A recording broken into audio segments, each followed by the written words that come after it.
6 o'clock. A man in a very serious tie looks into the camera and says $2 trillion was wiped off the markets today. He says it like he's announcing a death in the family. Solemn, rehearsed, slightly thrilled. This is Dave. This morning, Dave's investment account said $10,000. It now says $6,000. Dave has checked behind the sofa. He has turned the phone off and on again, which fixes most things. It did not fix this. The market had its worst day in years. Dave is beating the market. On the way down. Somewhere between breakfast and the evening news, $4,000 left Dave's life. And if the man in the tie is right, an army of other Daves lost $2 trillion between them. Which raises a question nobody in the studio seems interested in asking. Wiped off to where, exactly? Money does not evaporate. Money is not a puddle. So we are going to do something the news never does. We are going to watch the whole day again, slowly, from the beginning. Because before you can ask where $2 trillion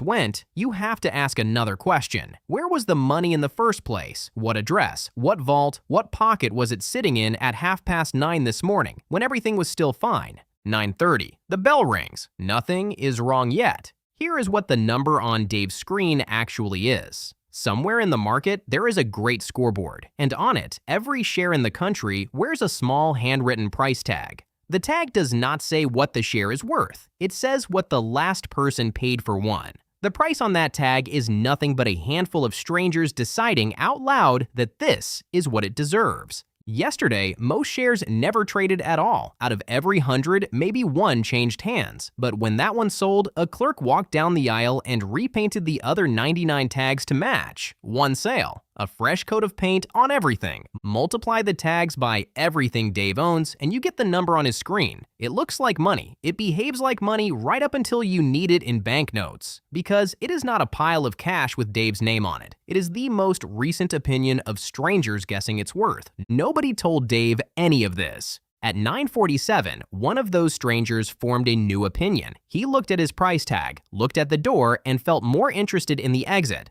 Who leaves a party at 9:47 in the morning? Someone who knows something, or someone who thinks he does. Watch him. He is about to become the most important man in this story. His name does not matter. He has held his shares for years, and this morning, quietly, with no press conference, he sells all of them. Pay attention now, because this is the only moment of the morning when real money truly moves. A buyer appears. The buyer hands over a briefcase of actual cash. The seller hands over the shares. They shake hands. The buyer is thrilled. He is certain these shares are on their way up. The seller is thrilled too. He is the reason this is the ceiling. Then he walks out through the revolving door, briefcase in hand, and goes home. Remember that briefcase. The entire rest of this day is people looking for it. Because here's the part nobody says out loud. When you hear that investors lost $2 trillion in a crash, you imagine the money went somewhere. A bunker, an island, a villain stroking a cat. It is simpler and stranger than that. The only real money in a market is whatever changed hands in an actual sale. The man who sold at the top collected his at 9:47 before anything looked wrong. The money everyone will be hunting tonight did not flee the burning building. It left before the fire. One seller is just an opinion, and a market can shrug off an opinion. The trouble starts when opinions begin to agree with each other. 4 minutes past 11. The opinions are agreeing. Sellers are arriving at the scoreboard in numbers now, and together they discover the market's least advertised feature. The exit is one person wide. A stadium full of people who would like to leave, one revolving door, and on the far side of it, a single buyer. The buyer is happy to buy, just not at yesterday's price. Every time the door spins, his offer drops a step. 60, 50, 40. Not because the companies got worse between breakfast and lunch, because the queue got longer. And every sale at a new, lower price sends the clerk sprinting down the aisle to repaint every tag in the building. The paint no longer dries between coats. Which brings us back to Dave. Dave is not selling. Dave is not buying. Dave is at his desk, holding his phone, watching thousands of dollars drain out of his account by the minute. Except nothing is draining out of his account. His account is not a vault. It is a dial, and the dial is wired to a stranger in another room, and the stranger is trembling. That is the particular cruelty of a crash. You do not need to make a mistake to lose. You can lose by standing perfectly still because the number was never yours. It belonged to the crowd, and the crowd is having a moment. Still, everything Dave has lost so far is paint. Fresh, red, humiliating paint. But paint. At 2 o'clock, across town, a man is about to lose the other kind. This is Kevin. Kevin wanted more shares than Kevin had money, so he did what confident men do. He borrowed the difference. The broker was very understanding. Of course he is, on the way in. The loan came with one detail on the contract. If the price falls too far, we sell your shares for you. Kevin nodded and said, yes, I accept the terms and conditions. 2 o'clock. The price is falling like water over a ledge. Kevin's phone rings, and it is not a conversation. It is a courtesy. By the time Kevin has put down his sandwich, his shares are gone, sold by the broker at the worst price of the day. The borrowed money goes home to the lender, with interest. Whatever is left comes back to Kevin. It fits in an envelope now. Congratulations, Kevin. You are the first person today to genuinely lose money. Everyone else is holding repainted tags. Your loss is real, it is final, and it happened while you were holding your lunch. Look at what that forced sale just did. It sold at any price, so the price dropped another step, which sent the clerk back down the aisle with his paint, which lit up another phone, which emptied another account. The thing is chewing on itself now. Nobody from here on is doing anything manual. They just watch the wheels turning each other. Everyone is losing. The tags, the dials, the Kevins. Which raises the rudest question this day has produced yet. Is anybody in this building having a good day? 12 minutes past 3. Everyone in the building is going down. One man is walking up. He owns no shares. That is his secret move. This morning, he borrowed someone else's, sold them at the top, and promised to return them later. All day, he has watched the price fall with the calm face of a man watching his plan work. Now he buys the same shares back for a fraction of what he sold them for, returns them to their owner with a polite thank you, and keeps the gap. He is called a short seller. The polite phrase for what he does is providing liquidity. Today, the accurate phrase is getting paid for the panic. Do not get too attached. On another day, the price rises instead, and he is the one holding the phone and the sandwich. Today just happens to be his day. So, let us count what we have actually found. One briefcase, out at 9:47. One loan repaid to Kevin's lender. One gap kept by the man on the escalator. Add up every real dollar that moved today, and you get an error message. Nowhere near $2 trillion. $2 trillion is missing. We have searched the whole building, and there is exactly one room left, the vault. 4 o'clock. The closing bell.